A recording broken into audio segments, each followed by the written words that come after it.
I don't know anybody from my profession who isn't heartbroken, devastated, terrified, scared, enraged, despondent, bereft. I just don't know anybody. It was a year of despair for me, watching so many of my colleagues lose their jobs. We lost a newspaper in this town, the Seattle Post-Intelligencer. The loss of traditional journalistic resources is dramatic.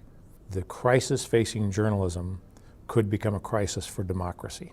It's really interesting to see how everything's converged and how important it is that we all work together now.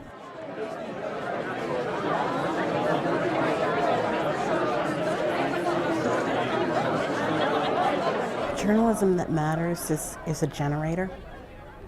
It's a greenhouse. It's a hothouse for creating a kind of crucible for conversation, out of which comes a very refined and pure kind of thought. I like hashtags. I like your public engagement. As an alum, this is my 4th time, and I'm just thrilled to be a part of this community. Everybody is coming from a different frame of mind, a different type of media format, a different type of body of experience. Because at the end of the day, we in the media exist because we are part of a community. That will be one way to bring down the barriers to entry for investigative reporting. And I think that's what's really special about the conference that Journalism That Matters puts on.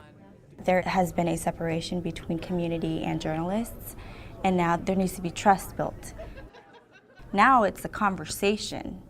Journalism That Matters is very organic in that it doesn't have a setup of what they're going to discuss. What people want to discuss is what gets discussed.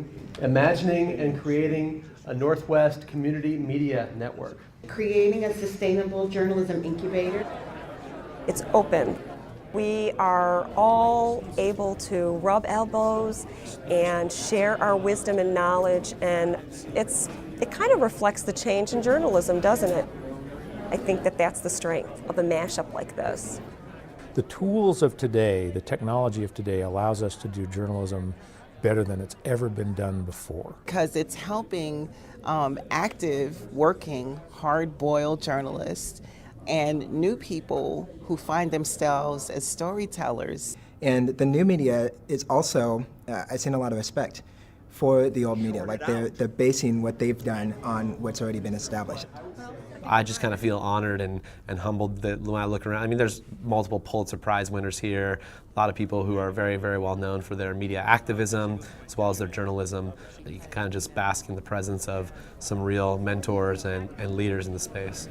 I don't think you normally see this combination of independent journalists, Main Street journalists, people who are involved in the civic life of the community, and I like that it's localized. So this is a group of people who each have a real stake in the future of this particular community in this particular region.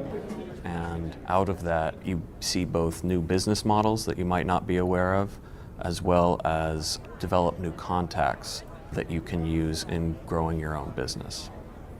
There are so many possibilities that people have written down on their butcher block paper, and there's so many ideas that have come out of it. It's bringing together a broader social movement that brings more people together into this conversation.